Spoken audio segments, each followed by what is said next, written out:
Depois de um longo tempo de espera, retomamos com o nosso Papo Pressão. Foi um hiato aí de mais ou menos um ano, né, para nós reformularmos como nós fazíamos esse podcast, e hoje nós reinauguramos o Papo Pressão com o ex-prefeito de Gandu, Léo Dineco. Então já dou as boas-vindas aqui ao ex-prefeito e agora pré-candidato a deputado estadual, Léo Dineco.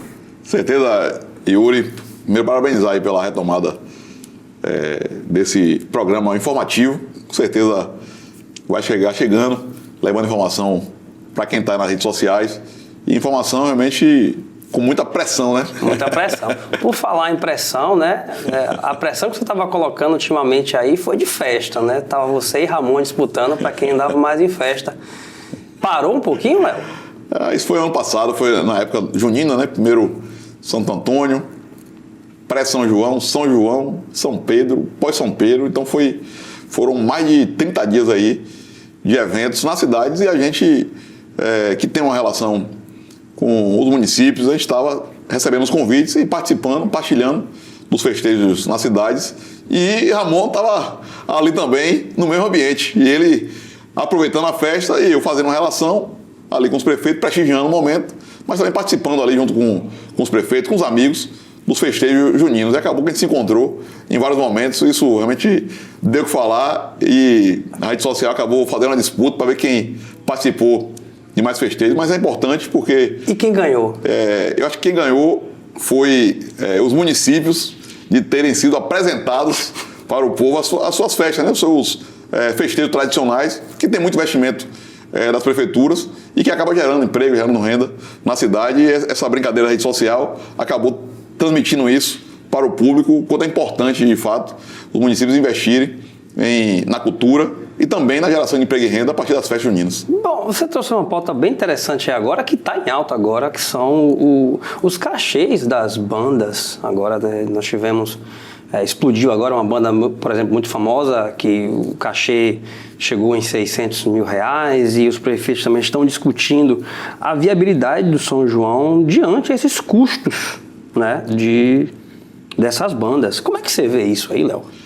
Uri, eu fui prefeito 8 anos. Eu nunca vi cachês dessa monta. Então, não tinha, no meu momento de gestão no município, bandas com milhões, cobrando R$1 milhão, R$1 milhão, R$1,5 milhão, R$1,2 milhão. E hoje, infelizmente, estão chegando a esse patamar. As prefeituras, elas não têm condição de fazer festejo nesse sentido, e também não tem razoabilidade, porque precisa fazer investimento na saúde, na educação, precisa sim fazer o evento para gerar emprego e renda, mas tem realmente um limite razoável, e acho que é importante esse movimento da prefeitura, junto com a UPB, Ministério Público, o Tribunal de Contas, para que realmente defina realmente um padrão na Bahia, para que aconteça o evento, mas também não saia da razoabilidade, para poder o município também ter o recurso disponível para poder fazer também investimento na saúde, educação, nas ações prioritárias do município. E eu te pergunto, nesse caso aí, o que vai acontecer agora? As bandas vão ter que se ajustar a esse orçamento, ou elas vão jogar para cima e falar, ou me contrata por esse valor, ou eu fico de fora da festa da cidade? É claro, Yuri, que isso acaba tendo o mercado privado acaba sendo livre, né? A negociação, a banda, ela acha que vale aquele cachê, ela cobra, mas uma questão é cobrar para o privado, outra coisa é cobrar para o público. Então, na verdade, essas bandas com valores vultuosos vão deixar de tocar para gestões públicas, porque não é razoável uma gestão pública contratar uma banda daquele valor. Não é que não vale, mas não dá para o caixa público pagar aquele valor. Se alguém que queira fazer uma festa privada, organizar e pagar aquele valor para aquela banda, naturalmente, isso é uma questão econômica, questão de mercado, que aí, naturalmente, pode acontecer. Agora, o público, o dinheiro público, que é limitado, e aí precisa ter direcionamento para várias áreas, que não pode acabar sendo direcionado quase que a totalidade para fazer um pagamento apenas de uma banda. Então, o que vai acontecer, de fato, acredito, é que vai ter o limite de contratação para os municípios, pelo menos na Bahia, para que as bandas que ultrapassem aquele limite de cachê não possam ser contratadas pelas prefeituras. Na Bahia, eles vão ser contratados por outros estados ou até por festas privadas que possam realmente ter a capacidade de exportar esse valor de cachê. Ainda na pauta de festa de São João aí, nessas que você foi, nessas 30 e tantas, 30 dias de festa que você curtiu, qual foram as cidades aí que você se surpreendeu com a festa? Yuri, eu digo que o interior da Bahia é muito aconchegante, né? Então, onde a gente vai, recebe aquele calor humano, aquele aconchego. Então, cada local aí tem realmente um aconchego diferente. Foram inúmeras que eu acabei indo. E desde a região nossa ali, do Baixo Sul, também algumas no sul da Bahia, no meio do Rio de Contas, ali no Vale de Quiriçá, que também teve ali o festejo ali em Laje. Mas todas têm um conceito assim diferente e muito aconchegante. Eu não consigo aqui destacar uma em especial, porque de fato a gente foi recebido muito bem em todas, e cada uma ali tem esse conceito do aconchego do interior da Bahia, que o São João, de fato, na Bahia, ele é interiorano e recebe o público da Bahia toda por conta desse clima familiar, esse clima aconchegante que é. Bom ponto aí, você traz isso para a região, né? A festa lembra renda, dinheiro, emprego, né, para o município e, lógico, turismo, né?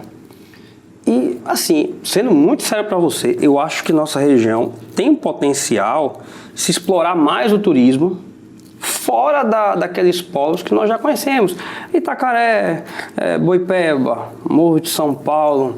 Você já rodou essas outras localidades ali, por exemplo, Barra dos Carvalhos, que é um lugar muito, muito interessante, Pratigi, Algodões. Você acha que tem um potencial daquela região ter mais evidência para o turismo? Não, com certeza. É um litoral exuberante. Você tem ali Pratigi, e agora com a estrada que foi realizada em pavimentação asfáltica, que liga ali a BA-001 até a praia do Pratigi, o fluxo começou a aumentar e, com certeza, investimentos estão sendo direcionados para aquela praia, porque é uma praia exuberante e, com certeza, a gente vai ter ali uma estrutura muito melhor. Hoje não tem uma estrutura ainda igual às grandes praias, como o Morro de São Paulo, como Barra Grande, mas com o litoral exuberante e com a estrada realmente levando a praia, logo a gente vai ter essa estrutura para receber realmente os turistas. Mas o litoral nosso, a beleza natural é exuberante. Como você citou aí, Barra dos Carvalhos, a gente também tem a Ilha do Contrato ali em Grapiúna, a gente tem Ilha Grande lá em Camamu. Então, de Valença até Camamu ali, próximo ali a Maraú, que tem a praia de Barra Grande, a gente tem belezas naturais, de fato, que ainda não estão tão exploradas e que, com certeza,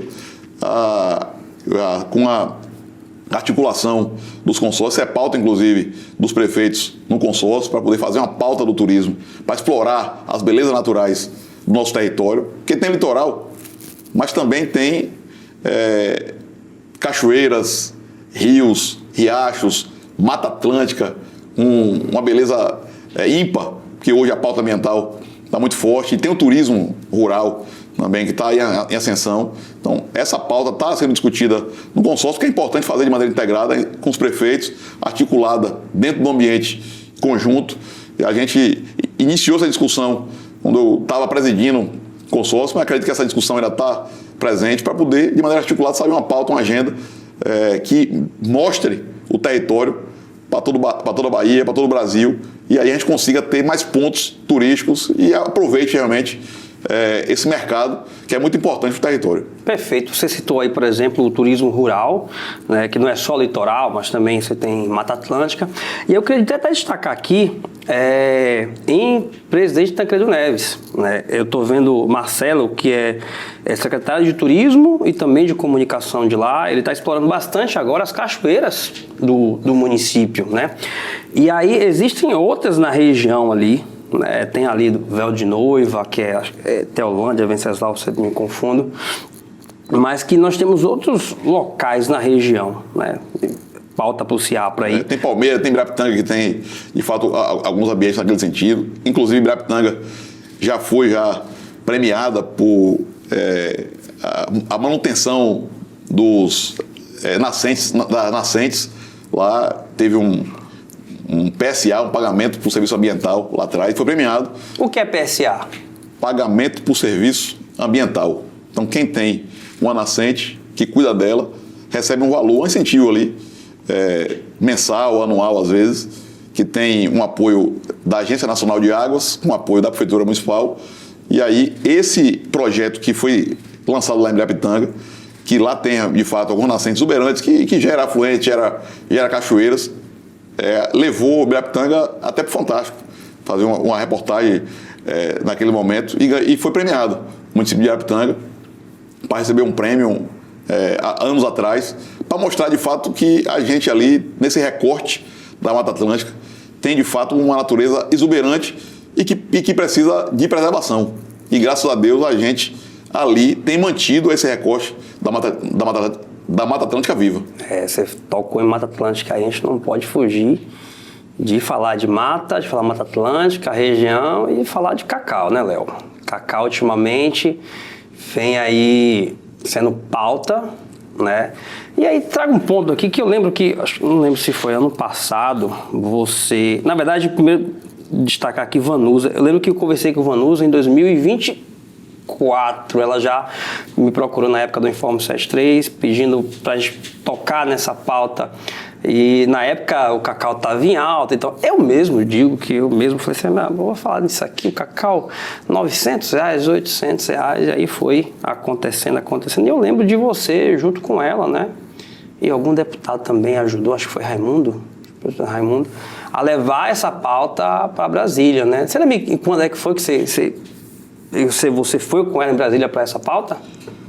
Eu fui com ela em 23, tive em 24, tive ano passado de novo, em 25, e tenho acompanhado algumas audiências públicas, tramitação de projeto de lei, a convite, de fato, dela por algumas vezes.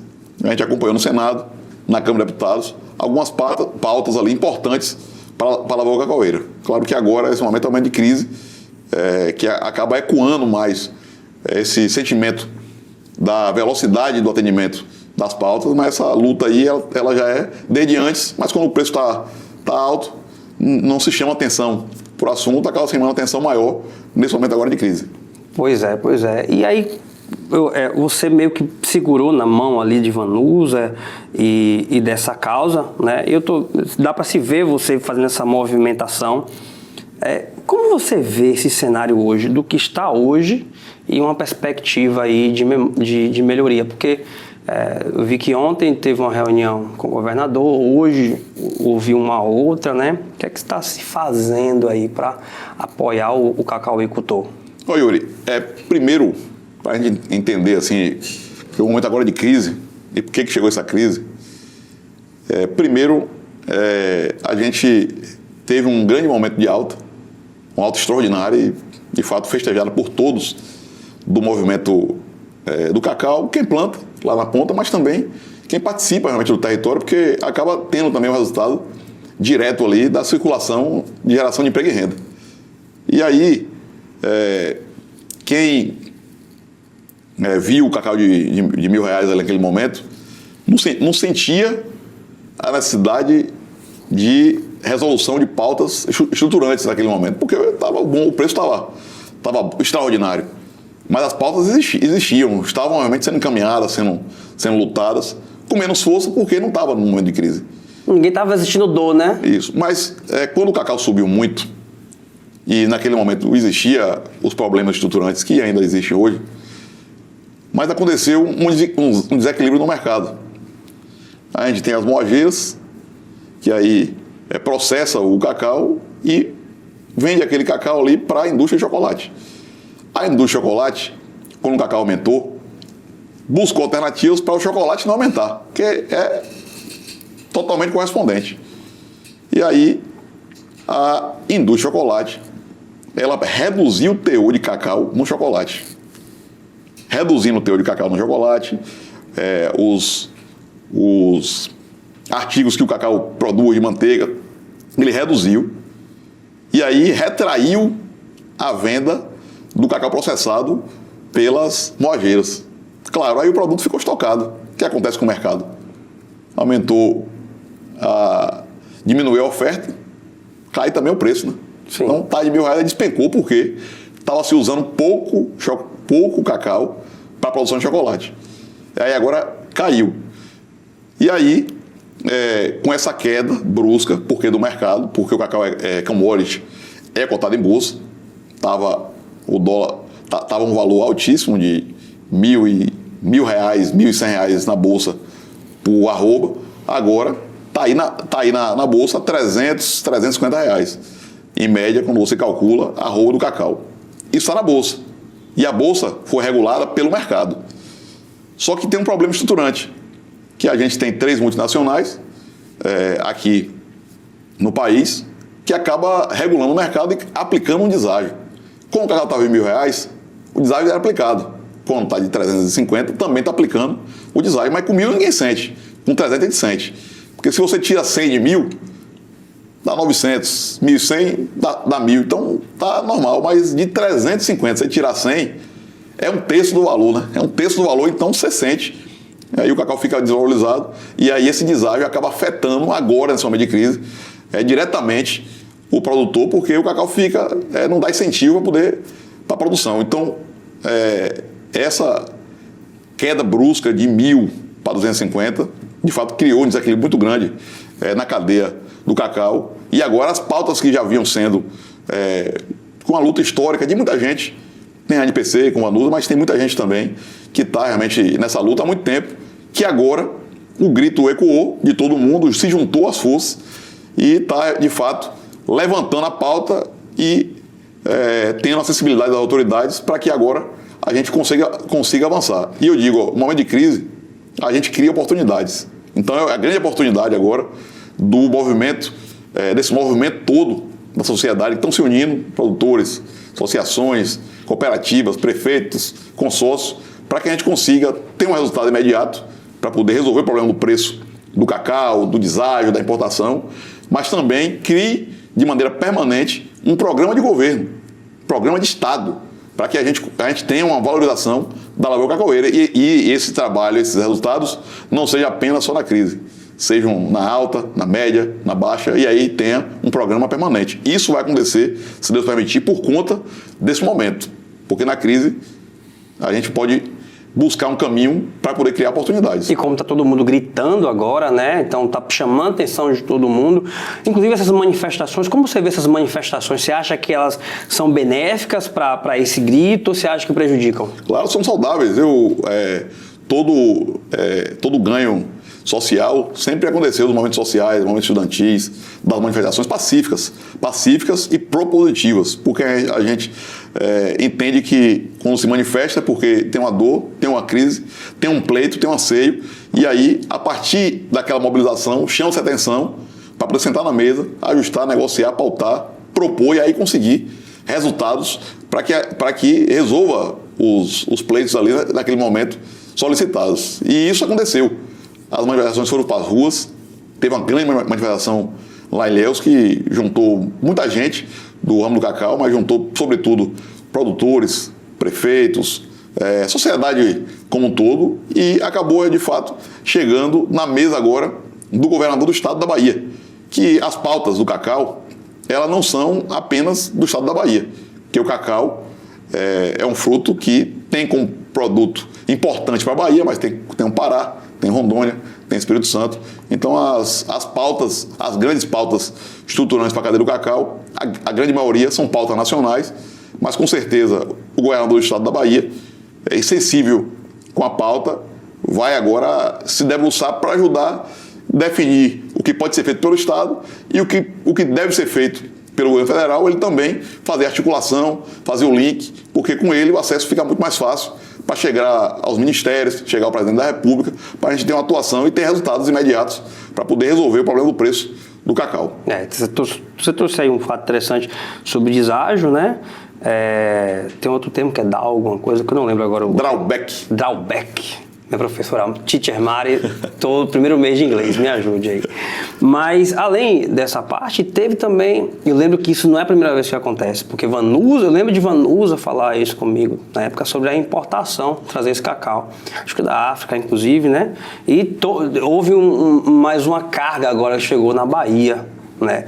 E se vem a importação, se vem um produto de fora, que o cacau da África, ele, historicamente, sempre foi um pouco mais barato que o cacau da Bahia e o cacau do Brasil, né? Isso prejudica diretamente o pequeno produtor, né? O seu José, que tem uma fazendinha, mas o seu Agemiro, que tem uma fazendona também, o produtor daqui da Bahia, né?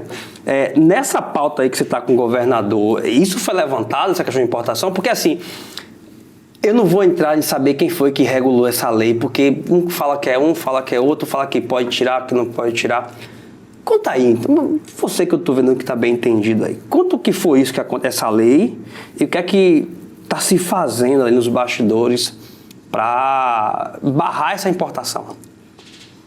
Bom, a gente entende, primeiro, que quando a gente tem um país que é autossuficiente na produção de cacau, não precisa importar. Essa que é a grande defesa. O que acontece é que a gente não tem um dado oficial que demonstre isso. A própria indústria tem sinalizado que a produção brasileira precisa ser complementada, porque a indústria precisa trabalhar na capacidade máxima.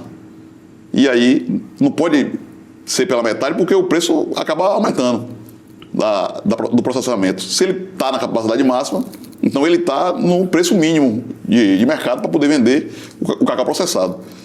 Então, para chegar à capacidade máxima, ela entende que precisa importar. Para a gente não fazer a importação, a gente precisa de um dado estatístico, que é, de fato, a informação da safra brasileira, que informa que o Brasil tem a produção, a quantidade adequada para poder suportar a capacidade de produção da fábrica. Então, isso era feito lá no passado, deixou de fazer, a gente precisa retornar isso. O governador deu impulso para poder fazer esse dado estatístico da Bahia, para poder a gente ter a quantidade da safra do cacau no estado da Bahia. E uma das pautas que está sendo levantadas também é uma ação normativa lá do Ministério da Agricultura, que é a ação normativa 125, que foi editada no governo passado e acabou facilitando a importação, sobretudo lá da Costa do Marfim. E a gente viu o cacau subir muito para R$1.000 por conta de pragas lá na África, que dizimou várias áreas de cacau. Então, de fato, quando a gente recebe esse cacau africano, acaba a gente então estando sujeito a receber essas pragas e acabar tendo um problema também no país, como a gente teve lá atrás, aquela marca histórica nossa, que foi a vassoura de bruxa, que dizimou várias lavouras em nosso estado e criou grandes dificuldades para a gente superar aquela crise. Então, tendo isso, o governo do estado, até o ministro Rui Costa, conversou com o ministro da Agricultura e ele enviou uma equipe técnica lá para a África, para poder avaliar e fazer uma análise de risco de pragas. Esse documento, ele deve estar pronto, conforme a reunião que teve outro com o governador, no meado de fevereiro, lá para dia 15 de fevereiro, a partir desse documento, que aí vai se avaliar a reformulação dessa função normativa. Porque, de fato, a gente precisa ter segurança do cacau que recebe. De fato, o que a gente quer é que não precise receber cacau importado. A gente precisa demonstrar que a gente é autossuficiente na produção de cacau e não precisa ter importação. E se tiver que ter a importação, que eu acredito que não é necessário, mas que venha um cacau com segurança. E para ter segurança, a gente precisa dessa análise do risco de praga para que a gente não vá sofrer de novo quem sofreu com a vassoura de bruxa aqui no país. Perfeito. Estou vendo você falar bastante sobre cacau com bastante propriedade, aí eu me lembrei que você, quando estava à frente do CIAPRA, né, você encabeçou o projeto Cacau Mais. Só que sendo muito sério para você, eu não faço ideia o que é que rege o Cacau Mais. E provavelmente quem está assistindo também não deve estar tão por dentro assim. Então explica para quem está assistindo, por exemplo, o que é o Cacau Mais. Explica para o agricultor. O que é o Cacau Mais? Qual a vantagem o que é que o agricultor, o produtor de cacau tem de vantagem em cima disso? Qual o impacto que isso causou, causará ou está causando na indústria cacaueira? para o produtor? O programa Cacau Mais foi idealizado pelo CIAP, que a gente apresentou isso ao governo do estado. Eu estava como presidente naquele momento do consórcio, tinha Leandro lá de Igrapiúna, foi ex-prefeito, mas estava como secretário executivo do consórcio. A gente fez um diagnóstico e viu que no Baixo Sul o produto que lidera na movimentação da economia do território é o cacau. Tem outros produtos, banana, graviola, mas o cacau ele prepondera em todos os municípios. Então, se a gente conseguisse melhorar a produtividade do cacau, também ia aumentar a renda dos produtores. Então, o que é que o Cacau Mais ele pretendeu fazer? Então, você tem uma área de 4 hectares. Aí você produz a média de 20 arrobas por hectare. 4 hectares, 80 arrobas. Se você, na mesma área, aplicando apenas tecnologia, conhecimento, dobrar para 40 arrobas por hectare, você vai a 160 arrobas por hectare, dobra a renda do agricultor familiar. Apenas com aplicação de correção de solo, tecnologia. E aí, o Cacau Mais teve um aporte de parceria do governo do estado, selecionou 60 técnicos agrícolas no território, e cada município tem uma quantidade de técnico conforme o porte do município. Cada técnico ficava responsável por 60 famílias. Cada família tinha ali um módulo, tipo 1 hectare ali, para poder trabalhar e aprender e replicar no resto da sua área. Então, naquele módulo ali, o técnico ia ensinar como é que fazia a correção de solo, fazer análise, aplicar gesso, calcário, corrigir o solo e aí aplicar a adubação correta, fazer ali o plantio do cacau com número de plantas adequadas para aquela área e aí, assim, com pouco tempo, ele via a produtividade do cacau dele aumentar com pouco investimento, mas mais conhecimento, entendendo como é que faz esses passos para que a planta possa dar mais resultado.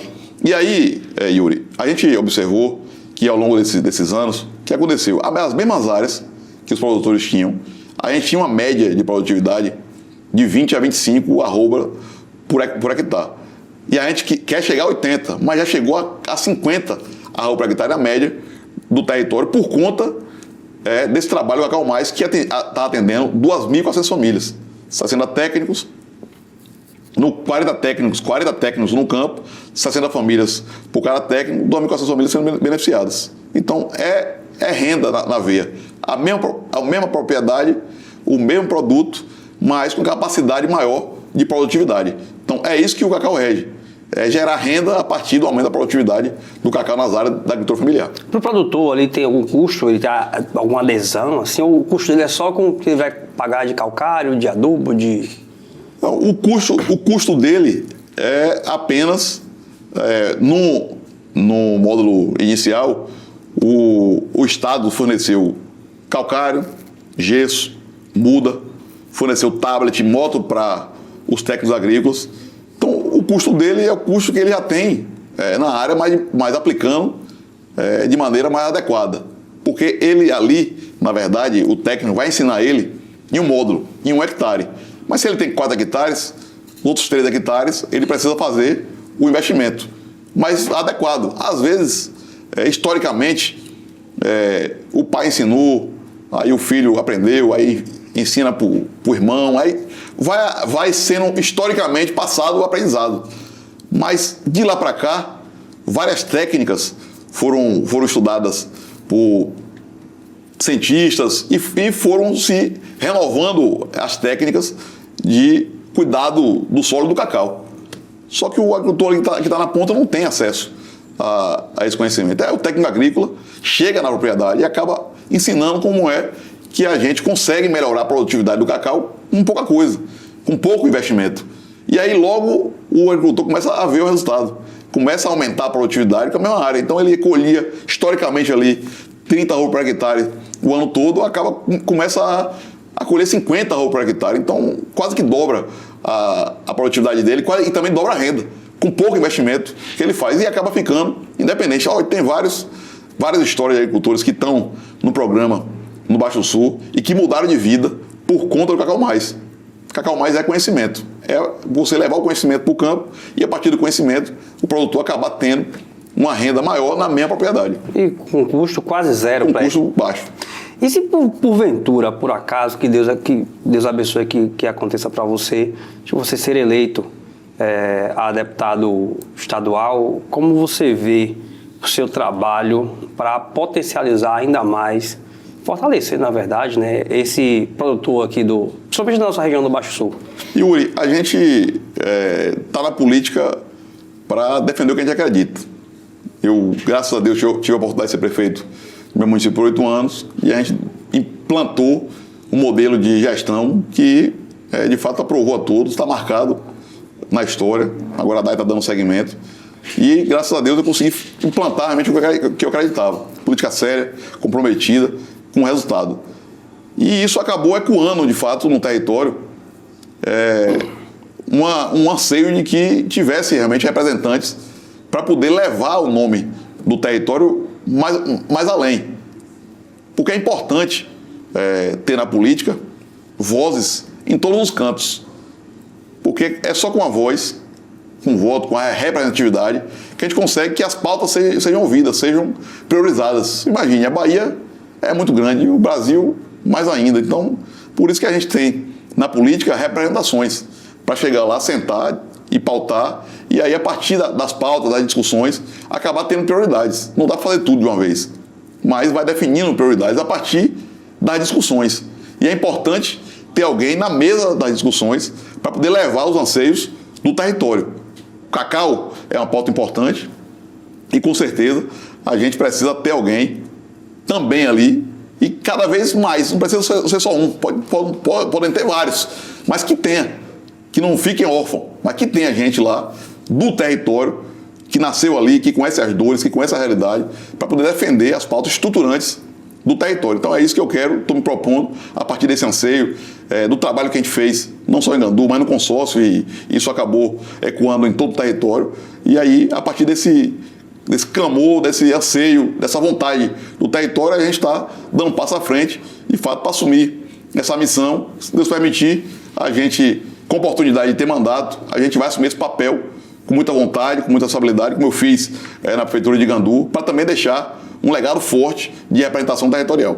Fala de território, mas quando a gente fala de território não dá para ficar só no Baixo Sul, né? Você tem o Médio Rio de Contas ali, que é muito próximo. Ibirapitanga é Médio Rio de Contas, do lado de Gandu, Ibiá também é Médio Rio de Contas, Gandu, Itamari também é Médio Rio de Contas? Ou já é outro território? Não, é Itamari, Médio Rio de Contas, Itamari, Nova Ibiá. Então já estamos falando aí praticamente de 2 territórios e eu estou vendo que você está andando até para o lado do sertão. Mas hoje, o que é que você acredita? Pensando em Baixo Sul e Médio Rio de Contas, dá para elencar assim, as principais bandeiras que você levanta, as principais pautas, além do cacau, que nós já debatemos aqui? A gente fala assim, é do Baixo Sul para toda a Bahia, né? E aí, graças a Deus, com a relação que a gente criou, tudo que a gente adquiriu de conhecimento durante 8 anos, a gente tem realmente a capacidade de contribuir em qualquer município que a gente possa adentrar na Bahia. Você falou, eu estou do extremo sul ao norte do estado, com um relacionamento sendo criado. Então, todo lugar que a gente está criando relação, a gente está podendo, com a relação que a gente criou no governo do estado, no governo federal, com a experiência que a gente criou, a gente possa deixar um ponto de contribuição em cada município. Mas é claro que quando a gente fala do território que a gente nasceu, e aí você falou de maneira assertiva, tem o Médio Rio de Contas, também tem o sul da Bahia, porque tem a região ali. O Vale de Quiriçá também, que é do lado de lá. Tem o Vale de Quiriçá, que está ali do lado, tem o Recôncavo, que já é a extensão, mas a gente que está ali, que conhece o território nosso, é mais fácil de a gente conseguir pautar, propor, discutir, falar, porque a cabeça da gente pensa onde a gente pisa, né? Pisou, a gente consegue pensar e consegue refletir melhor a partir do solo que a gente pisa.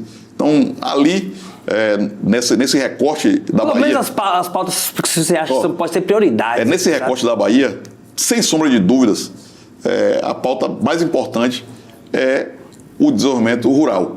É o desenvolvimento econômico dos territórios a partir do investimento no rural.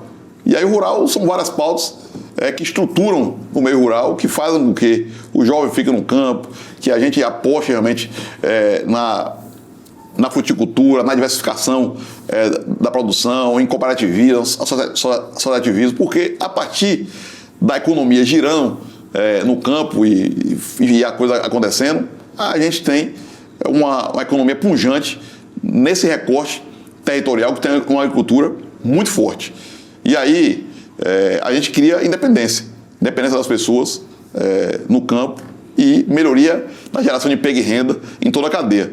A gente fala muito de indústria. É importante a indústria para gerar emprego e renda. Mas a gente tem um potencial muito grande, que pode gerar mais emprego e mais renda do que até uma indústria instalada em algumas das cidades desse território, que é, de fato, o investimento no rural. E aí, a partir do desenvolvimento rural, principalmente da agricultura familiar, que é o grande potencial desse território, a gente vai ter uma melhoria também da economia e geração de emprego e renda de toda uma rede. Tá, Léo, mas o governo pode simplesmente só proibir a importação do cacau? Já que o problema é se o problema é importação, o governo então não pode simplesmente proibir? Não era mais fácil, caminho mais fácil? Primeiro, o governo do estado, ele não pode ter atuação sobre importação, porque importação é tema do governo federal. A gente teve a visita do ministro Rui Costa Legandu, ele, de fato, didaticamente, ele explicou bem isso. Porque não é só determinar a suspensão da importação de imediato sem nenhum documento que dê comprovação a isso. Nenhum fundamento plausível. Porque isso mexe com o mercado internacional. O país está recebendo um produto de outro país, mas também envia produtos para outros países. E acaba tendo realmente um acordo de cooperação para livre comércio. O país também se beneficia do mercado internacional vendendo produtos para o exterior.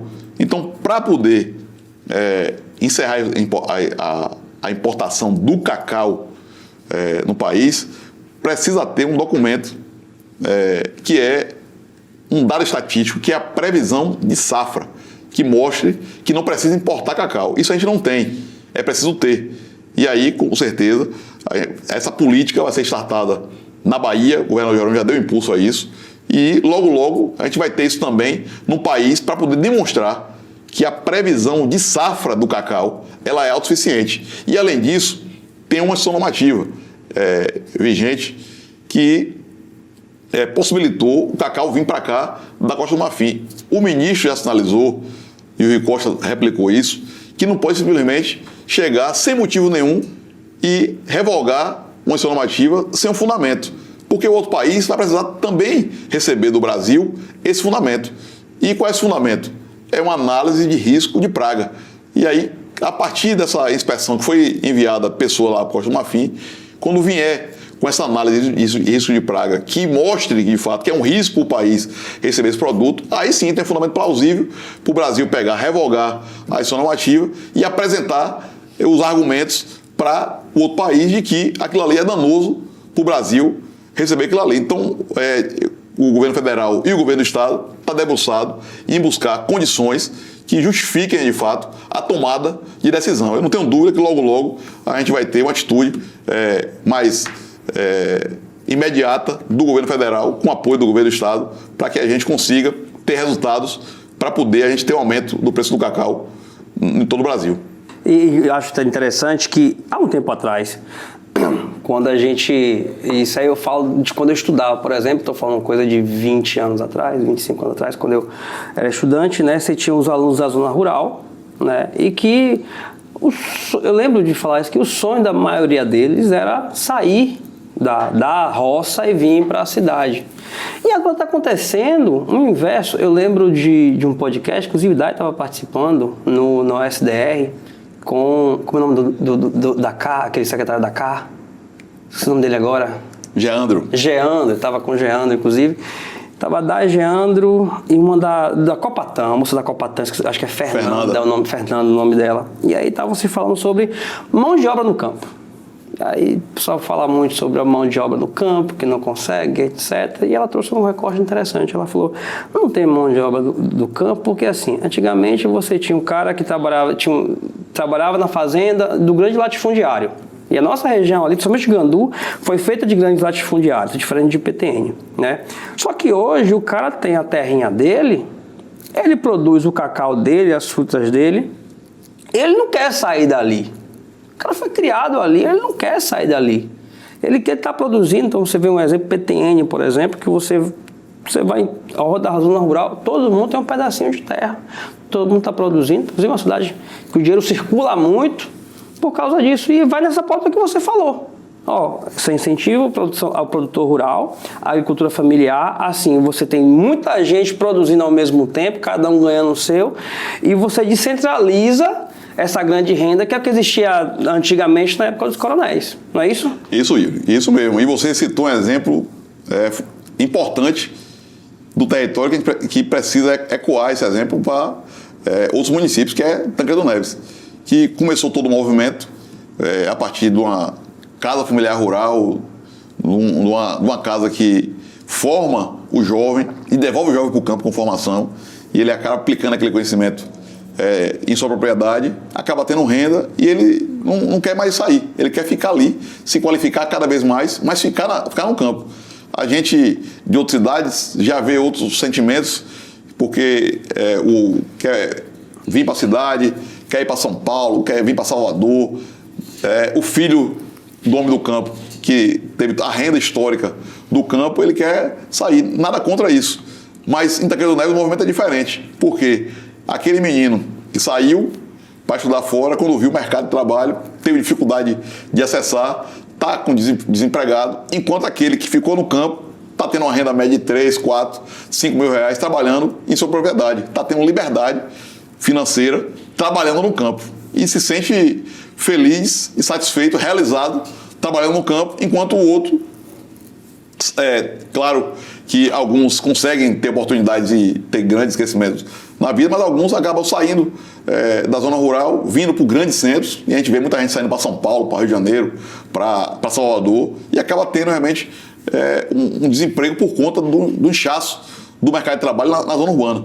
E aí a comparação é evidente, acaba dois saindo no campo, o que fica tem renda, o que sai acaba não tendo renda, e a gente vê que o melhor modelo é esse, é de qualificar o homem do campo, o jovem que está ali no campo, que já tem terra histórica ali da família e que pode de fato ficar ali tendo renda, sendo respeitado, sendo visto como um empreendedor rural que é, e está tendo dignidade e renda para poder viver. E aí acabou tendo um modelo de cooperativa, ela tem a Copatan, que de fato acaba tendo muitos cooperados que se sobrevivem ali da Copatan, que é um CNPJ que une várias pessoas, e acaba tendo mais resultado, porque beneficia o produto.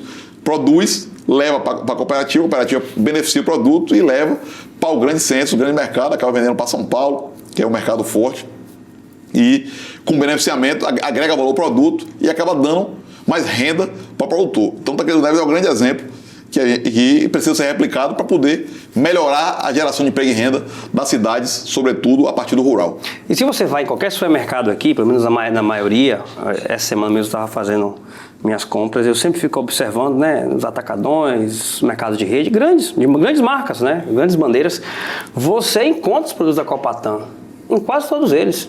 A tapioca que eu compro, por exemplo, ela é Copatan. Tem lá a farinha Itabaína, que eu não compro porque eu sou filho de farinheiro, então meu sarrafo é um pouco mais alto. Mas você encontra os produtos da Copatan, beiju, tapioca, farinha, em todos os supermercados praticamente, pelo menos aqui de Salvador, você encontra. Eu acho que Copatan, inclusive, é um modelo que pode ser replicado por várias outras cooperativas em várias outras cidades. Você concorda comigo? Não, com certeza. Esse modelo da Copatan, que você falou, não foi? Que a Copatan ela processa a mandioca, faz farinha e vem para o mercado, ela processa ali doces, beiju, e isso acaba agregando valor ao produto, né? E, de fato, essa replicação faz com que dê valor ao produto que é feito no campo, mas não leve só o produto natura, né? Leve o produto já com valor agregado. E tem outro ponto, Léo, que talvez você não saiba, mas a Copatan também produz para outras marcas. Eu acho que o modelo se chama White Label, que é assim, ó, você tem um mercado, aí você quer botar a marca Tapioca do Léo. Tapioca do Léo. Só que você não tem produção, você não tem fábrica, então você produz a embalagem, né? Você produz a embalagem, chega para a Copatan, ó, Copatan, eu quero aqui a tapioca do Léo, certo? Ela vai produzir, a tapioca já é dela, ela já tem todo o maquinário, ela já tem o maquinário de embalagem, você vai enviar só a embalagem é essa aqui, que você vai me contratar para fazer serviço de criação, né? E e ela ainda cuida, eu acho, não tenho certeza, tá? Mas se não me engano ainda cuida da logística, ainda faz a distribuição ainda, para você ver como a Copatan é um exemplo, né, da região que talvez as pessoas da região não saibam da importância que é a Copatan para o nosso território, até nível Bahia. Isso aí. Eu quero até trazer um registro. A gente estava numa reunião com o ministro Rui Costa, e aí o Celino estava lá como vice-prefeito, mas hoje presidente lá da Copatan, e ele levou lá um nego bom diet, né, sem açúcar, lá para o ministro.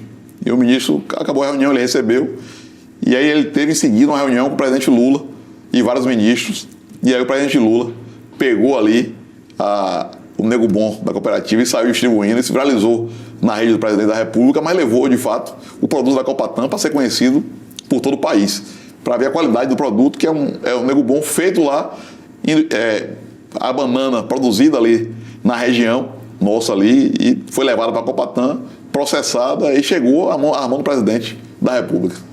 Não dá para questionar. Os produtos da Copatan, eles são realmente bons. Eu sou cliente tanto da tapioca, que eu gosto bastante, compro alguns doces, assim, Copatan, tem o meu apreço. E até o presidente gostou, né? Por falar em correria, de andar, você estava falando aí, com o produtor rural, etc., como é que tá esse negócio aí? Que você inicialmente começou aqui do Baixo Sul, né? Aquela movimentação ali, Gandu, aí vai se expandindo. Aí de repente, Léo aparece, vou parafrasear a música de Saí Guarabira, Remans, Casa Nova, Centro CEP, Pilão Arcade, Sobradinho. Como é que foi parar no outro extremo do estado? O estado da Bahia, ele é muito grande, né?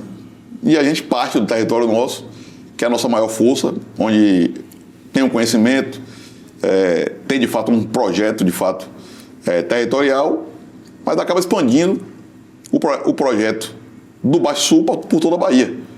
Porque a gente acaba criando relações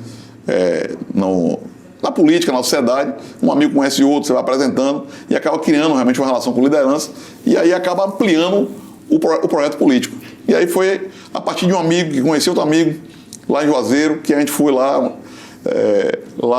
tem um amigo lá nosso chamado Bebeto, é advogado, foi ex-vereador, a gente foi lá e aí foi bem recebido, criou a relação, de lá a gente foi para Remanso, aí já criou outra relação, por incrível que pareça, também outro advogado, que é vereador lá em Remanso, que é o Marcos, e aí está lá fazendo trabalho para a gente, aí acabou criando uma relação também com os amigos de Pilão Arcade, que apresentou, que abraçou o projeto, entendeu a história que a gente pavimentou durante esses anos, o que a gente pode do que a gente aprendeu, pode também, a partir da liderança de cada um, a gente ajudar cada município, e aí acabou criando realmente um projeto também ali na região norte.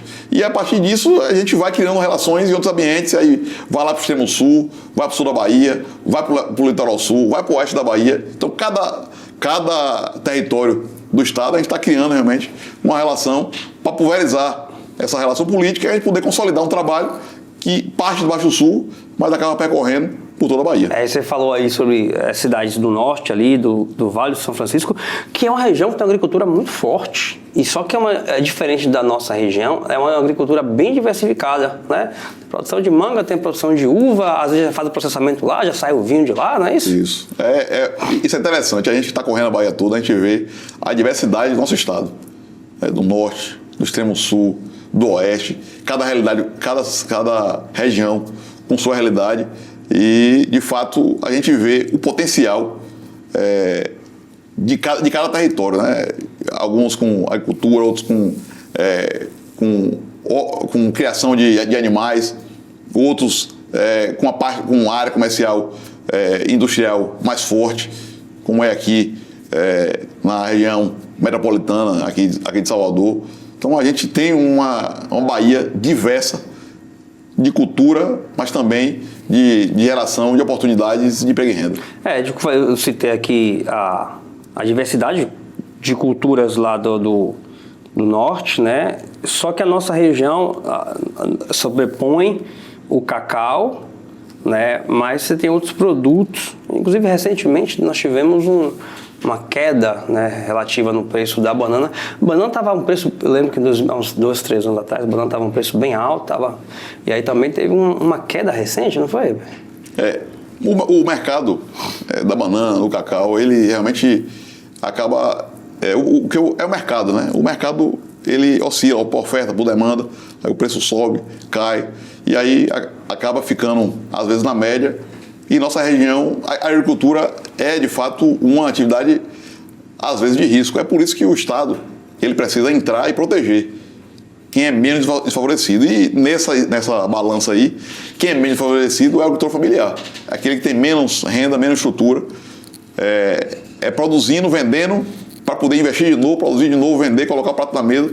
E é um ciclo que não dá a ele o poder de concorrer com os grandes produtores. E por isso que o Estado precisa entrar para poder ajudar na assistência técnica, na proteção, de fato, dessas famílias. Então, políticas, às vezes, de preço mínimo, que corresponda ali a capacidade de produção, que é pagar ali mão de obra, que é pagar insumo e ter renda. E aí, por isso que o Estado realmente precisa entrar de frente. E o Estado, eu falo, que é o Estado da Bahia, é o governo federal, é entrar com políticas para poder proteger o pequeno agricultor. Falar em política aí, bora falar de sua trajetória aí. Para quem não sabe, Léo saiu candidato a vereador, teve 2 votos uma vez, viu? Eu lembro, até hoje eu tenho esse recorte lá, de vez em quando eu relembro. Mas você foi... Eu lembro assim, na época eu não estava morando em Gandu, mas meio que seu pai foi... Quando ele saiu candidato pela última vez, todo mundo relata isso, ficava, fala com o Léo. Ele meio que estava ali te colocando na política, só que você estava concursado em Brasília. Foi difícil deixar de ter um emprego estável para vir para a política, que é bem volátil, assim, Léo? Rapaz, de fato, eu encarei isso como missão.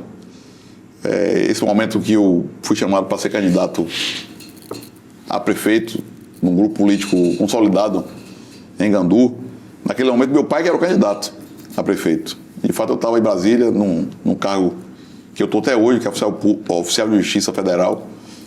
E aí eu estava lá atuando, um trabalho que dá um pouco de flexibilidade. Você pode trabalhar domingo, pode trabalhar sábado, pode trabalhar de noite, cumprir de fato os mandatos que você recebe ali durante o mês. Então tem que cumprir aquela carga de trabalho que às vezes é pesada, mas que você pode realmente fazer uma carga muito forte de trabalho de 10 horas num dia e acabar liberando uma semana, porque você trabalhou 10 horas durante a semana. Então, de fato, é um trabalho que dá flexibilidade. E eu estava investindo na minha carreira jurídica. Eu ia para fazer outros concursos e acabar crescendo realmente na carreira jurídica, claro, na parte do servidor público, mas na área jurídica. Só que aí, naquele momento, meu pai estava, de fato, liderando, naquele momento, a oposição. A gente tinha o prefeito Ivo como gestor do município e Neco liderando ali o lado da oposição. E o natural candidato seria meu pai. Só que aí ele foi ter passado por várias eleições e aí, quando chegou perto do período eleitoral, ele fez uma reflexão e entendeu, mesmo estando apto ali para poder ser candidato, ele entendeu que não dava para poder, naquele momento, ele ser candidato. Também houve uma mudança da gestão, que saiu o prefeito Ivo, acabou saindo do mandato, entrou o vice, naquele momento, Djalma, tomou posse, mudou um pouco o cenário, ele entendeu que não dava para poder ele ser o candidato do grupo, e aí acabou abrindo espaço, e ele fez algumas avaliações eleitorais e entendeu que do grupo eu era a pessoa que mais receberia a transferência de voto que estava sendo direcionada para ele. Porque nas campanhas passadas eu acabei acompanhando de perto, assessorando ele direto, visitando de casa em casa, acompanhando de fato a caminhada política dele, mas como um filho, como assessor, como uma pessoa que queria realmente ajudar a projetar meu pai.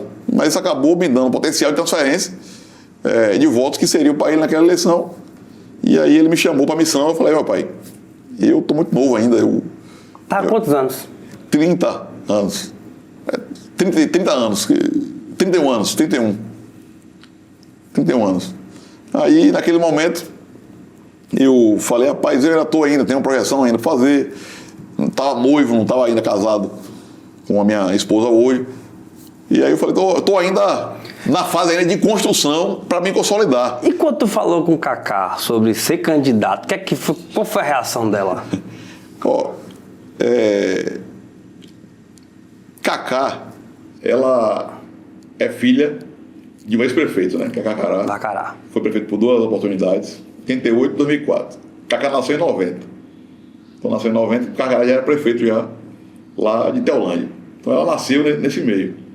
E ela não desejava voltar de novo àquele movimento, que naquele tempo da política no nosso território era de fato invasiva, né?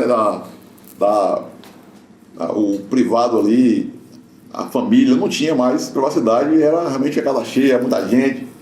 E ela viveu isso a infância dela inteira.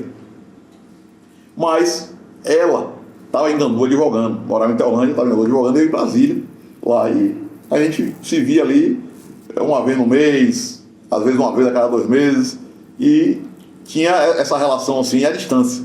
Mas ela estava lá em Gandu e estava vendo o movimento político acontecer lá, liderado por meu pai.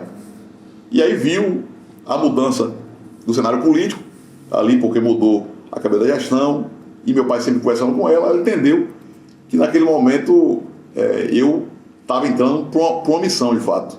Uma missão de liderar um grupo e oxigenar, de fato, a política lá em Gandu. E aí, quando eu fui falar com ela, ela já estava já com o coração já azeitado e preparada, de fato, para poder dar o suporte para a gente assumir aquela missão. Então, o Cacá foi uma grande parceira, de fato, desse projeto, que a gente, no primeiro passo, eu relutei, fiquei surpreso, porque eu não estava preparado, nem fiz nenhuma articulação para poder isso acontecer.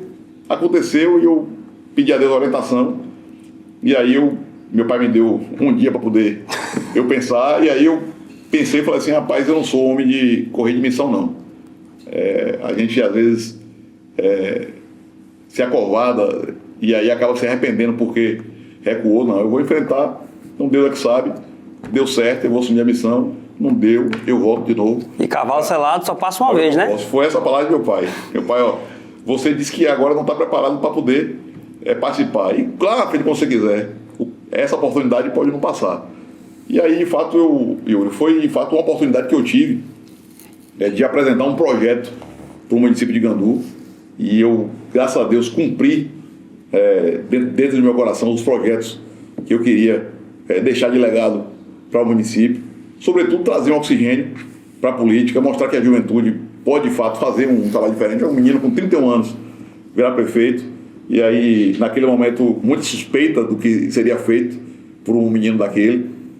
Um jovem, aquele menino, será que vai fazer alguma coisa? Será que não vai fazer? Porque tem um ponto importante aí, Léo, que assim, nós tivemos esse histórico do menino chegar e fazer, o último antes de você, que foi com essa mesma proposta de ser o menino novo que chegou, foi Nelson Leal, né, na época, com uma história bem parecida, né? Filho de um líder político, né, que recebeu ali a carga. Na época, Nelson tinha 21, 22 anos, bem mais novo que você. E a gestão de Nelson, assim, não teve nada, não vou dizer que foi ruim, porque eu tava... Deixa eu ver, Nelson saiu... Quando Nelson saiu, eu tinha 1 ano que eu estava no mundo, né? Mas não tem nada, não foi uma gestão assim marcante, né? Então, na época, eu lembro das pessoas até associarem, tem uma vez teve Nelson aí e não teve. Você sentiu isso, das pessoas terem esse medo? Não é nem o medo seu, é o medo das pessoas disso ser revivido? Desconfiança total do que o jovem era capaz de fazer. Porque, às vezes, não, o jovem é sempre desconfiado, né? Sempre desconfiado, porque quer muita festa, quer estar com vaidades, se apresentando para a sociedade, mas não tem compromisso com a cidade e tal. E aí eu vi muito isso, esse debate na campanha eleitoral, e vi também as pessoas, eu por estar ali representando um grupo que é representado por um grande líder político na cidade, que eu ia acabar sendo coordenado sendo marionete ali. Sim. Sendo marionete, sendo mandado realmente por Neco ia governar e eu ia ser o prefeito. E aí esses debates veio para a campanha eleitoral, então havia muita desconfiança, de fato, do potencial da gestão pública. E, de fato, isso fez com que a campanha ficasse uma campanha muito dura, né? No debate político ali, entre uma pessoa já com história na cidade, que já tinha um legado já construído, contra um jovem ali que estava ali demonstrando um projeto, mas que não tinha ainda uma densidade ainda de caminhada na sociedade. 31 anos de idade, não dava ainda para poder... a diferença de idade é quase o dobro, né? Inclusive, isso era um critério até na diferença de votos. Foi uma eleição muito pegada, foi uma diferença de 180, mais ou menos, né? Foi 248. 248, mas que se tivesse acho que 100 votos a mais, por causa da idade, poderia ter, né? Qual o ponto dessa eleição? Você acha que foi o ponto mais difícil ali, que o negócio realmente apertou? Mas a maior dificuldade, primeiro, essa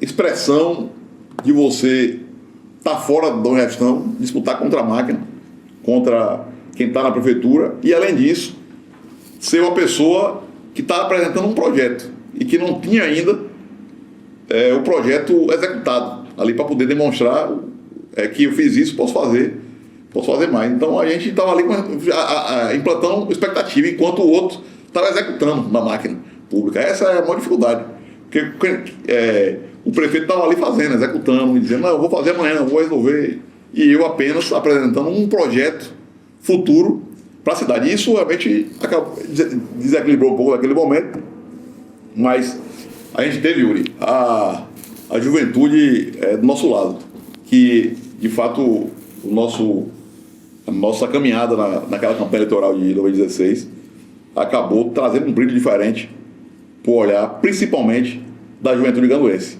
e que foi às ruas, que de fato fez uma campanha linda e que trouxe o sentimento de fato de fazer uma gestão diferente. E isso acabou segurando a eleição por 248 votos. Claro, preciso eu destacar que a gente teve de fato também uma diferença grande, isso foi marcante, que a gente teve a eleição, o maior resultado foi lá em Água Preta. Água Preta deu 222 votos de diferença.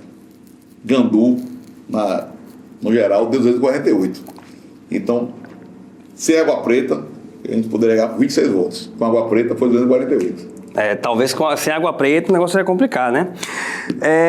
Você falou de juventude aí. Juventude, historicamente falando, pelo menos no Brasil, ela sempre foi adepta ao oposto, né? Ela sempre foi contra quem está, né? Historicamente falando, sempre foi assim. Desde a época de Getúlio Vargas, é assim.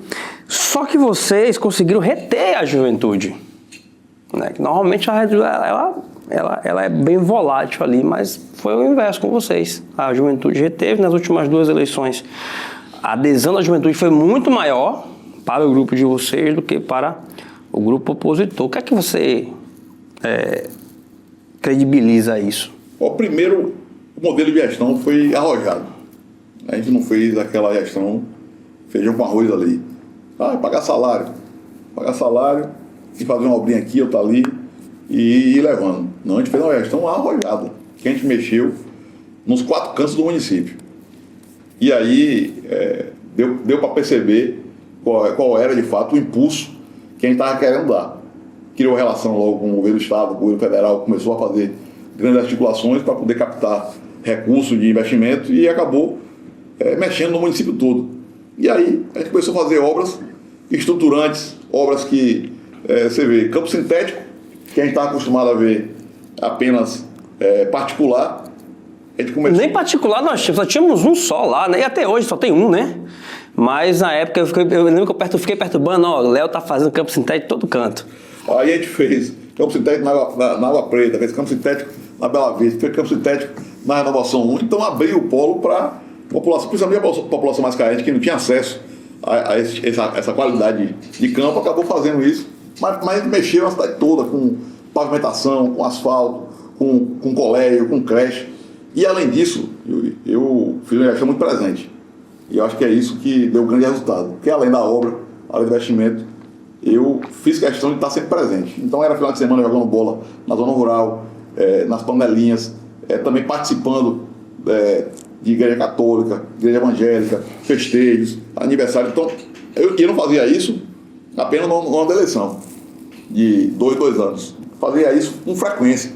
Então acabou, de fato, deixando o prefeito como um cidadão normal, que a gente acostuma ver o político, assim, chegou o político. Então eu chegar no lugar, era normal eu chegar, era normal eu estar presente. Então não era mais uma novidade, porque eu estava presente o tempo todo na cidade. E isso, de fato, mostrou e deu uma proximidade muito, muito forte do prefeito com a população. E aí isso acabou dando um resultado grande nas urnas. Foi histórico no município aquela reeleição em Gandu, e mostrou, de fato, que o modelo de trabalho que foi apresentado, de trabalho e de político, foi aprovado realmente pela cidade. Então aquele projeto que a gente realizou em 2016, que implantou, a população gostou. Do que você fez, né, você trabalhou por Gandu, fez em Gandu, do modelo de gestão, o que é que pode ser replicado para outras cidades, mas na sua atuação como possível candidato possível deputado estadual? Do que você aprendeu, entendeu, conheceu, executou, errou, o que disso pode ser levado num mandato de deputado estadual? Cada cidade é um jeito diferente, né, de você gerir, de fazer. Tem cidade que é mais urbana, tem cidade que é mais rural, tem cidade que a política ela é diferente de fazer gestão, porque não dá para fazer só gestão igual ao privado sem você fazer política, tem que estar equilibrado os dois. Mas quando a gente tem a experiência de prefeito de 8 anos exitosa, claro, com certeza, que por mais os ambientes são diferentes, a gente tem como contribuir. Mas e esse é conselho de ouro, que não pode faltar em nenhum dos ambientes, é que o prefeito ele precisa usar muito bem o ouvido. Ouvir. Estar presente na sociedade, mas ouvir. Porque eu não fiz, não requalifiquei campo. Qual é o melhor? Rapidinho, qual é o que é que o político mais tem que ser, fazer ou ter? Repete. Ouvir. Ouvir. Ouvir bem. Porque é a partir de ouvido que você consegue entender o anseio social. Porque não adianta você no gabinete sentar, ficar parado lá e idealizar, não, vou fazer tal obra, vou fazer. Não adianta. Porque você faz uma obra que não é um anseio social. Mas quando você está presente e usa o ouvido, você se expressa, fala, mas usa bem o ouvido para poder captar as críticas, sugestões, informações, reivindicações. Você acaba entendendo qual é o anseio realmente da sociedade. Então você transforma aquele anseio em obra, investimento, em realidade. Por isso que eu digo, cada lugar é diferente. Então tem lugar que é uma coisa, tem lugar que é outra, e o prefeito só vai conseguir perceber isso se ele está ali, ouvindo, entendendo o anseio e entrando no gabinete e transformando aquele anseio em realidade. Perfeito. O que é que você acha hoje que está faltando no Baixo Sul? Não venha dizer que é um deputado, não. O que é que você acha ali que está faltando ali? Precisa. Está faltando no Baixo Sul e estendendo ali ao Médio Rio de Contas também. Está faltando. O Baixo Sul ganhou um grande presente agora. Eu preciso registrar isso, que a gente tinha uma grande dificuldade na rede hospitalar da região, e a gente utilizava sempre os hospitais de grande porte ali, de Jiquié, que é para Valadares, que está bem estruturado com o investimento do governo do estado. Ali também o hospital de base em Itabuna, que também teve investimento do governo do estado da Bahia, o Hospital Geral de São Antônio de Jesus, mas faltava ali no coração do Baixo Sul um hospital de grande porte. E agora o governo já deu outro serviço, um hospital que vai ser em Valença. Valença é a cidade maior do território, de fato tem a faculdade de medicina, está lá, está formando médicos, com certeza isso vai linkar muito bem com o hospital e estava faltando isso.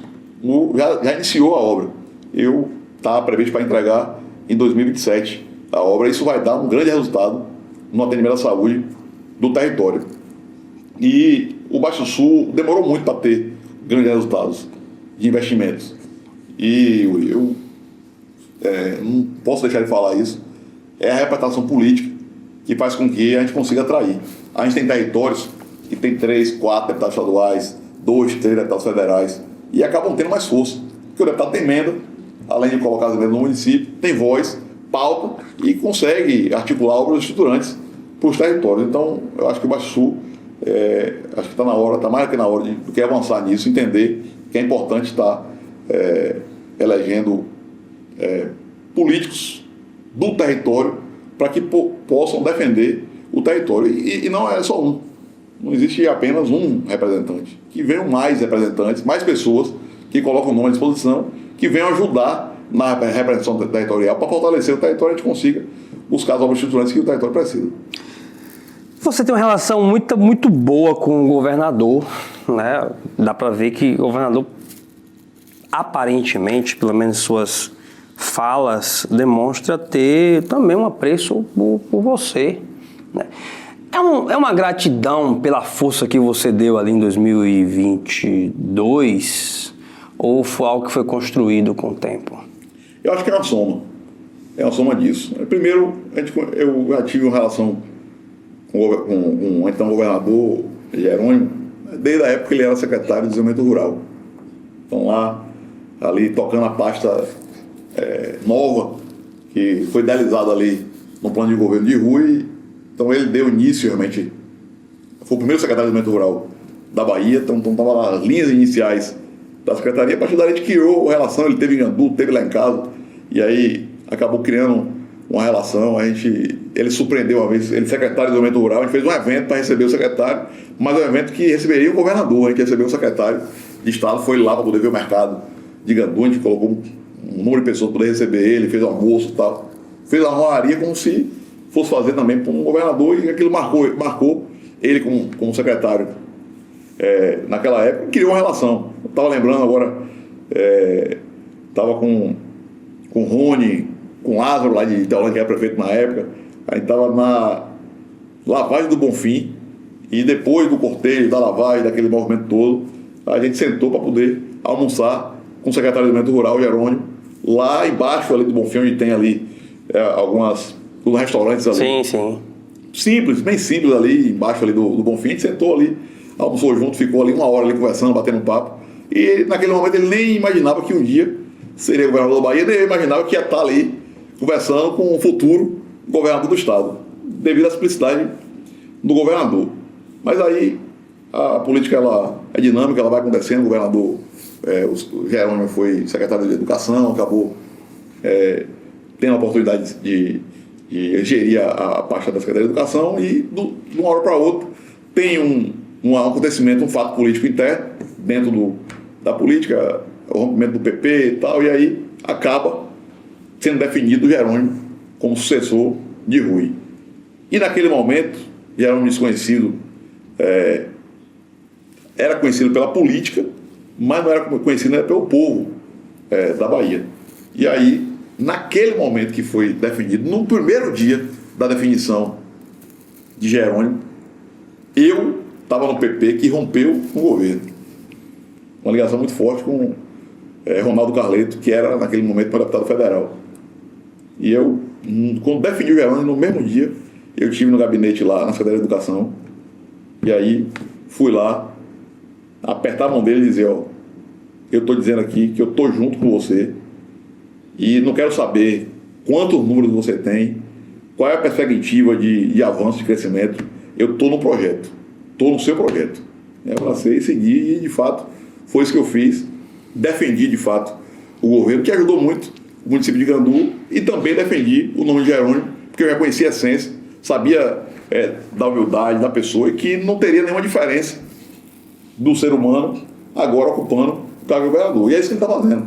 Então, ele acabou juntando a relação que foi construída com o que a gente fez, de fato, percorreu o território todo na campanha de governador, naquele momento desacreditado ainda, e a gente conseguiu, com o trabalho de várias pessoas ajudando na Bahia toda, levantar de fato a inclinação de voto para Jerônimo, e Jerônimo acabou ganhando a eleição e está fazendo um trabalho diferente na Bahia, é um governador presente, correria demais, a gente fica entusiasmado com essa energia do governador Jerônimo, de estar nos 4 cantos da Bahia e não cansa, um dia hoje, outro dia amanhã, e tem uma relação extraordinária.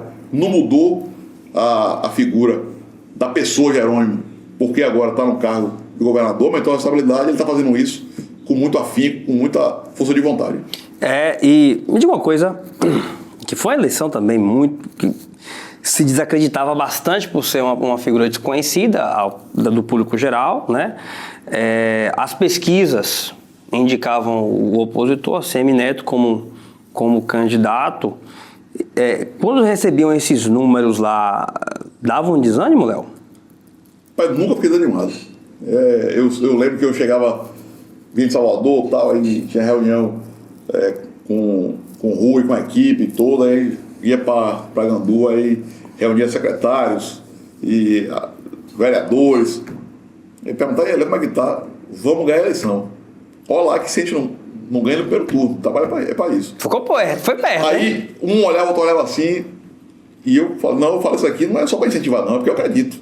Eu estou vendo que a Bahia vai estar abraçando o projeto de Jerônimo, muito também porque de Rui, do trabalho que Rui fez, capitaneou de fato uma aprovação grande do governo que ele realizou na Bahia, mas também pela figura de Jerônimo, que encanta. Quando ele chega no lugar, você não conhece Jerônimo, não sabe quem é, mas se ele chegar perto de você, ele acaba lhe cativando pela figura humana que é Jerônimo. Então começou a correr a Bahia, começou a ter contato com as pessoas, absorver a aprovação do governo de Rui, e aí aquilo ali, eu que estava ali acompanhando, eu entendi que na campanha eleitoral ia ter um crescimento extraordinário e acabou dando o que foi dando. Eu não tive nenhuma dúvida, desde o início do lançamento de Jerônimo até o resultado final da eleição. E para essa agora, o que é que você está vendo aí?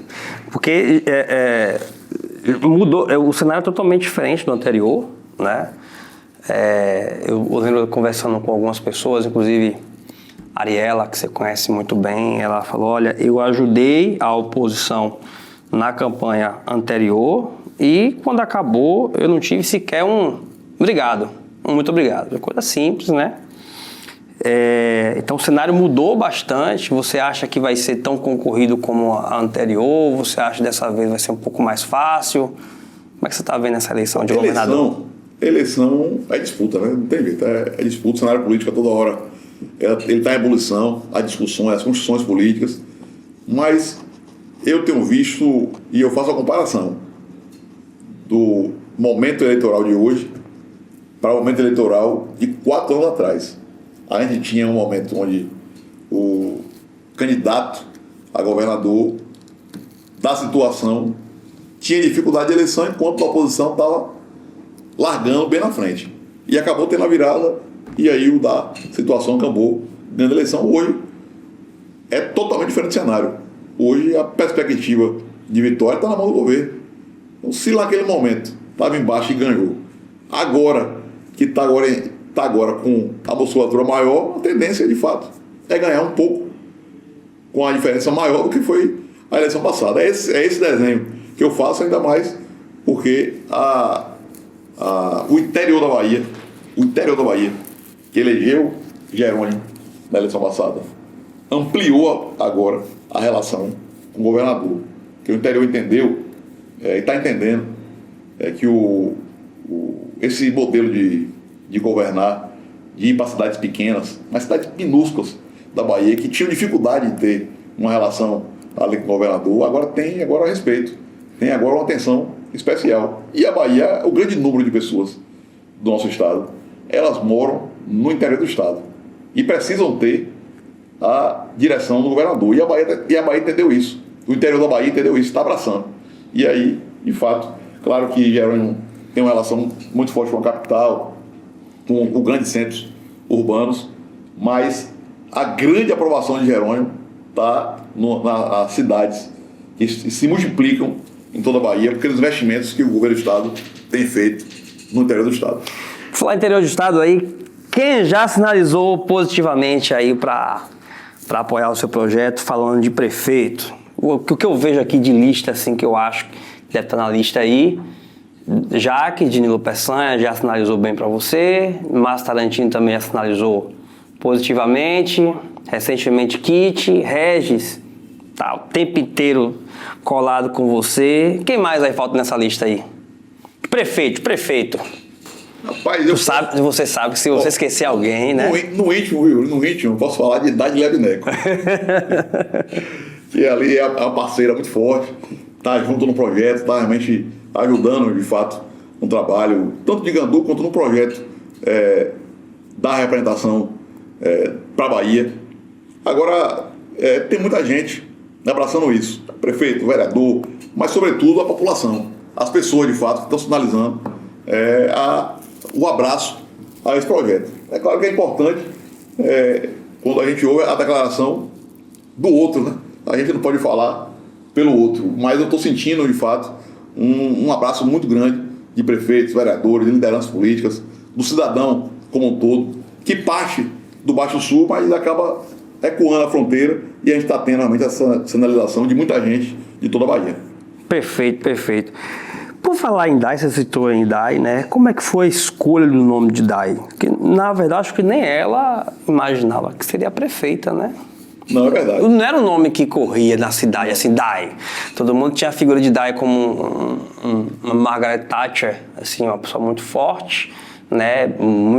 Muito forte ali em suas posições no trabalho, e questionavelmente o trabalho dela, mas não era o nome ali que estava para ser prefeito. Como é que surgiu o nome de DAI? Não, é verdade. De fato, nem eu projetei isso. Eu foquei muito na gestão e deixei isso para acontecer, porque o cenário político ele vai mudando, vai alterando, e a gente tem que tomar a decisão na hora certa. Porque se você toma uma decisão prematura, o cenário político muda, já tomou a decisão, como é que você altera? Então, decisão tomada, você não pode mais recuar. Tem dificuldade, inclusive, de recuar de uma decisão tomada. E aí eu deixei para tomar a decisão na hora certa e avaliar o cenário na hora certa. As pessoas perguntavam e eu sinalizava, vamos decidir juntos na hora certa. O grupo vai ter sabedoria, eu estava lá com o prefeito, estava conduzindo todo o processo ali de sucessão. E aí quando chegou na hora certa, a gente começou a fazer algumas avaliações internas e não tinha nenhuma tendência no grupo político, sinalizava, e o grupo e as pessoas que respondiam às pesquisas sinalizavam que elas queriam votar no candidato de Léo, candidato do prefeito Léo. Era isso que mais dava ali no monte, não tinha uma tendência, porque às vezes surge, de fato, no cenário político, uma tendência que explode, você não pode ir contra a tendência social. E não tinha isso naquele momento, e a gente entendeu que a população estava aprovando o modelo de gestão. E aí, a campanha eleitoral, ela ia trazer esse tom. Tinha que ter alguém para poder a população abraçar, que retratava aquele modelo de gestão, que dava confiança e credibilidade para continuar aquele modelo. Daí estava no centro da gestão, era secretária de administração. O braço direito ali, né? E aí ela era a secretária ali que coordenava o trabalho de todas as secretarias.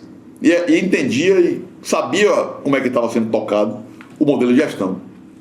Então, de fato, era a pessoa, dentre todas as outras, que tinha total capacidade de estar no lugar dela hoje, mas ela, como estava no centro, ela retratava para a sociedade o que está fazendo hoje, que é tocar o mesmo modelo de gestão que está sendo feito.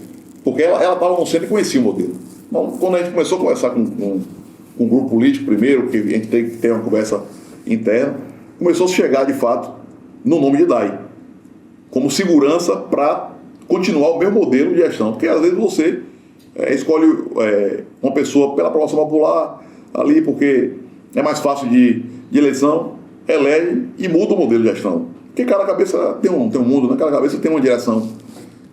E DAI, ela tinha a capacidade de dar confiança à população e, depois de eleita, implantar a continuidade do modelo. Ia trazer mais coisas para poder ampliar o modelo que tinha sido feito. Então, a gente primeiro foi um trabalho interno do grupo, e aí chegou no nome de DAI. Quando apresentou o DAI, confiança para uns, surpresa para outros. E aí, quando chegou na campanha eleitoral, DAI acabou fazendo realmente um grande trabalho, apresentando realmente essa confiança para a população da continuidade do projeto e apresentando uma história extraordinária de vida. E aí, ela está levando isso para a gestão com muita competência, com muita seriedade, sobretudo fazendo por quem mais precisa, de onde ela já teve, e agora ela está podendo fazer um pouco para poder investir e deixar o legado, principalmente para quem mais precisa. Agora, para a gente finalizar aqui agora, bora fazer um bate-pronto. Eu vou te fazer umas perguntas básicas e você tem que mandar a resposta de primeira, beleza? Me diga um lugar para passar o verão. Rapaz, é difícil, né? Lugar para passar o verão. Escolher um lugar. Não pode ter tudo. Seu pai falou, a oportunidade passa uma vez só. Um lugar de praia para passar o verão. Platigi. Você tem casa lá, né? Vocês têm casa, tá lá porque tem casa lá. Tá no Airbnb, sabe que você tá no Airbnb? Um time para torcer. Bahia. Um jogador que marcou a sua vida. Rapaz, vou lhe dizer, Romário. Romário. Professora marcante na época da escola. Professora. Eu vou dizer a professora Angélica. Professora Angélica. Chapeuzinho vermelho. Um amigo de infância. Não precisa ser o melhor, não. Um amigo de infância. Você quer me comprometer, né, Yuri? Um amigo de infância. Um amigo de infância. Daguilherme Neco. Uma festa que você foi marcante. Sem considerar essas 30, 40 que você foi no último São João. Uma festa marcante pra você. Estamos Sabiá. O momento mais difícil de sua vida. Rapaz, o mais difícil de minha vida.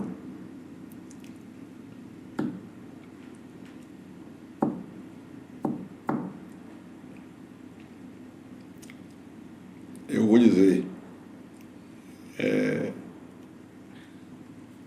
a passagem entre a transição de meu pai da vida política para o retorno para a vida privada. Se você não fosse advogado, o que você seria? Academicamente falando. Rapaz, se eu não fosse advogado, acho que a carreira que eu escolhi foi a melhor carreira, foi a carreira jurídica, mas se eu não fosse advogado, acho que eu seria engenheiro. Seria engenheiro, não é isso? Se for, e como você se vê daqui a 10 anos?